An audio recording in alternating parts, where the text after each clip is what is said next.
สบายดีมื้อนี้ที่พากันออกไปเล่นพอมเมอร์ไปสเตทแฟร์พวกเรากับขาก็สิเลือกออกบ้านระยะทางก็ประมาณขับรถประมาณ45นาทีตอนนี้พวกเขากำลังออกทางด่วนไป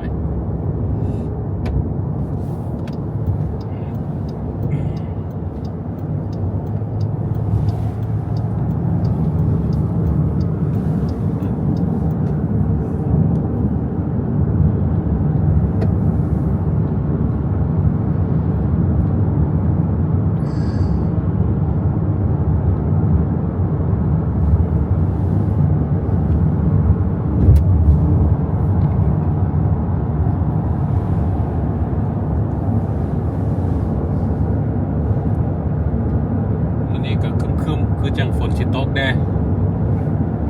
บางท้องฟ้ามืดปึ๊บเลย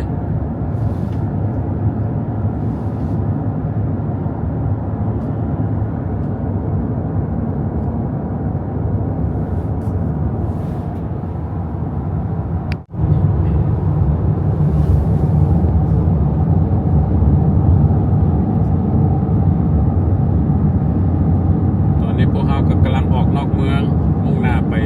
เมืองพอมเมอร์ระยะทางออกนอกเมืองก็สิประมาณนี้แหละ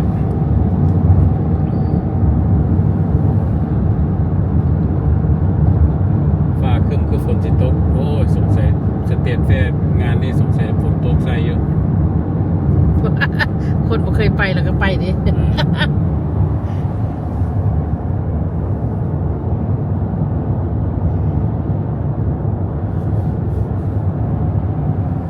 ของหมูอ่ะ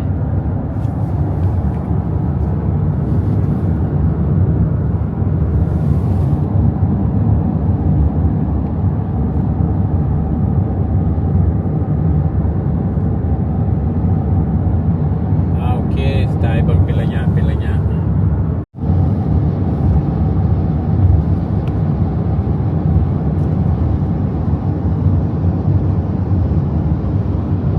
ไปหาลินสเตทแฟร์มื้อนี้นะ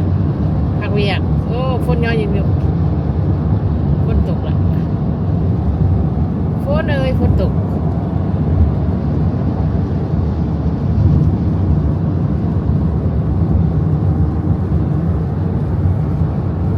ไม่ประมาณฝนตกแห้งอ่ะฝนนี่ ก็ว่าบ่ซ่าฝนตกกับภูเขาตก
เอ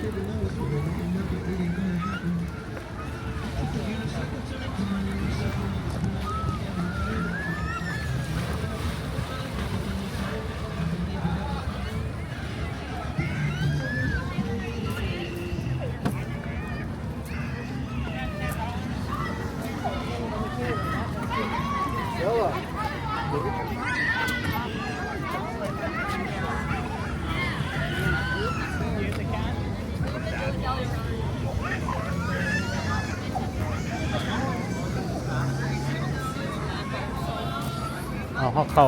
คนละทางเด้ตะกี้เขาเข้าข้างคนเด้ อันนี้มันยังฟังกันได้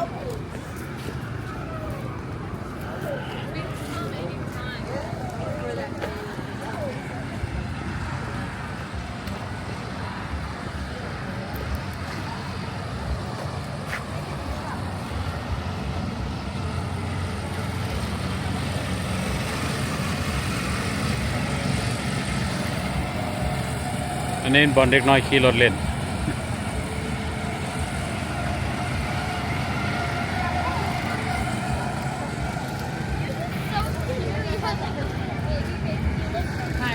อืม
Yeah, I ordered it. It's gonna take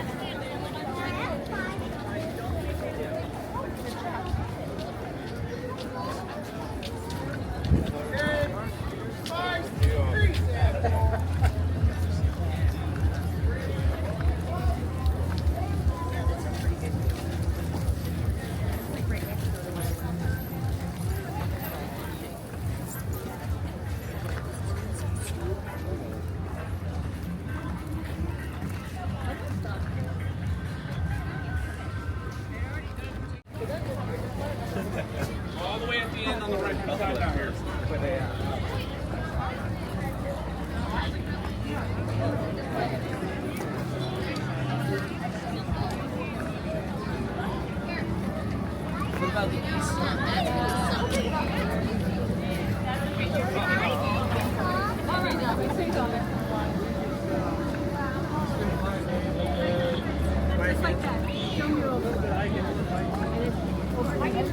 bring it up.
too tall for me.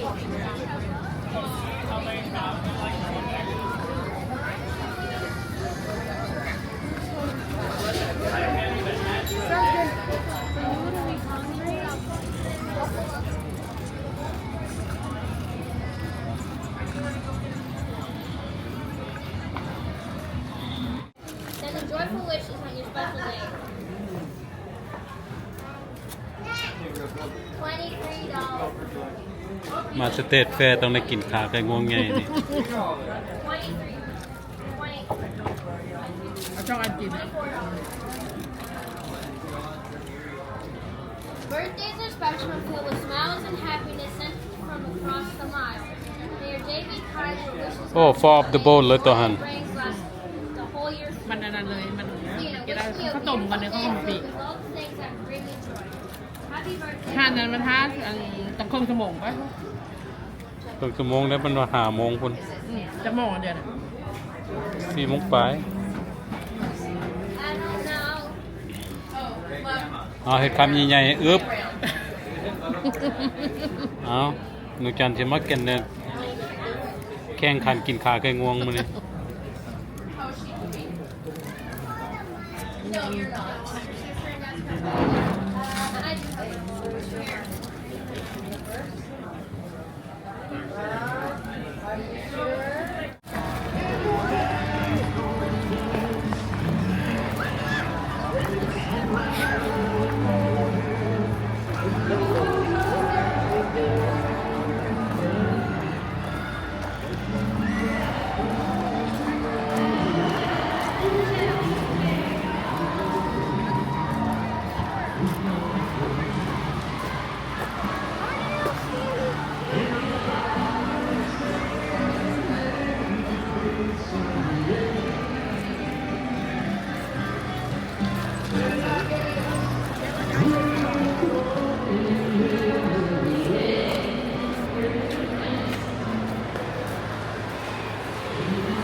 A bee escaped.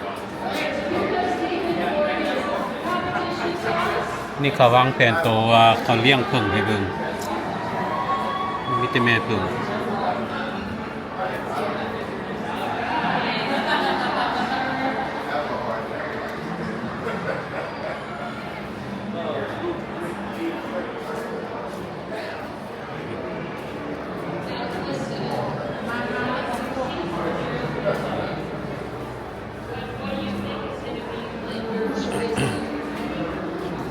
อันนี้ประเภทมันฝรั่งหัวผักใหญ่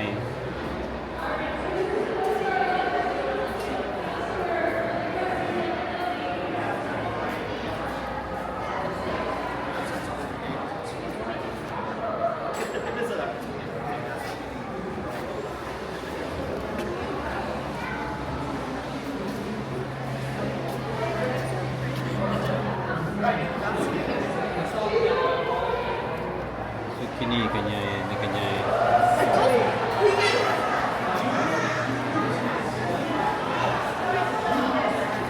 ใหญ่มันมีแต่กระลำใหญ่ อืม อันนี้ข้าวมัน กะหล่ำใหญ่น้ำหนักกะหล่ำ34 กิโล 34 pound เป็นกระลำใหญ่ ประมาณ 17 โล Baby peppers by Mrs. Pete. That's great. How about that thing looks so big, it's so nasty. Look at how many different stalks they got joined together.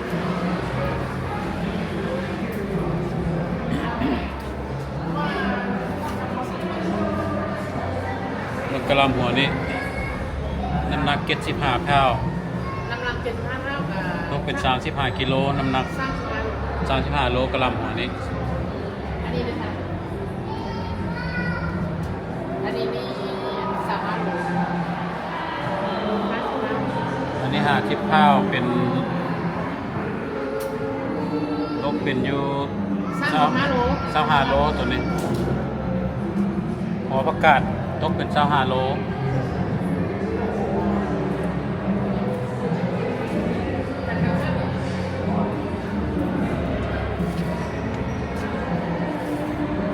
อันนี้เป็นเครื่องปลูกใน阿拉斯ก้า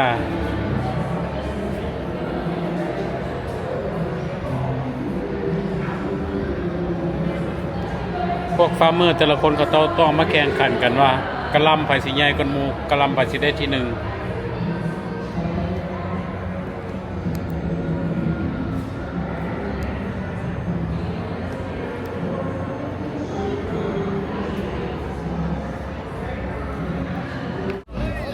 นี่หัวรถไฟแต่สมัยโบราณพุ่นล่ะก็จะมาปลูกเป็นปลูกพักใส่เลย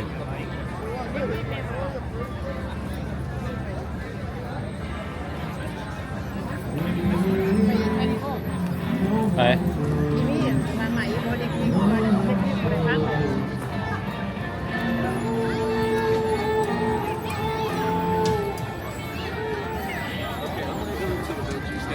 Back that night.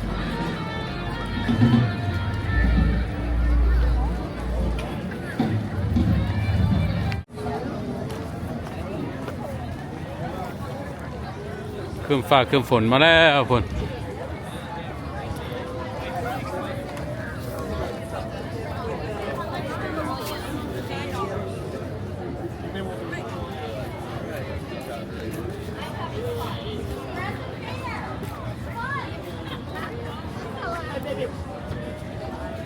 Nothing like Sunday though. Last Sunday.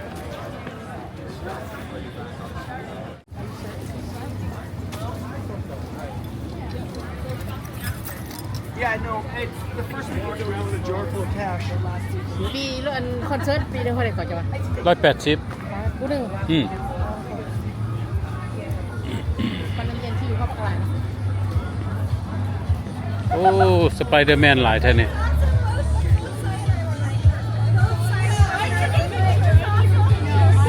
We got straight. Oh my god. I mean, I don't know.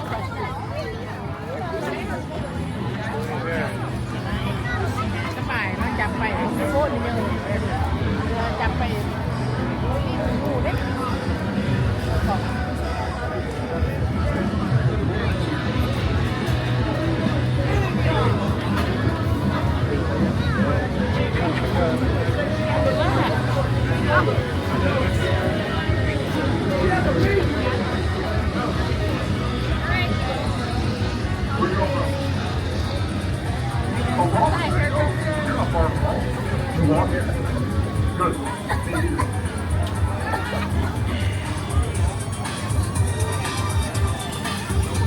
Where are y'all from?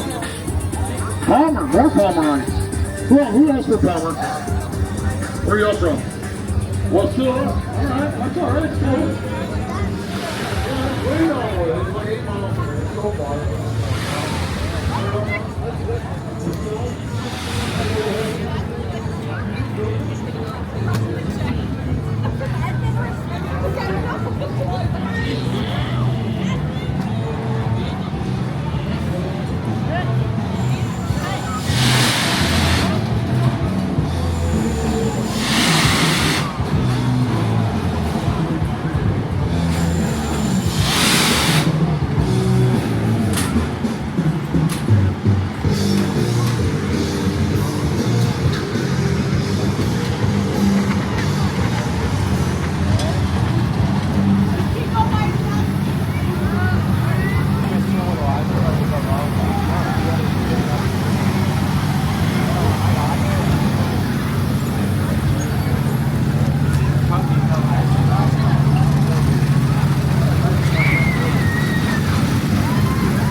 I'm just passing on to somebody else or something.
All right, real.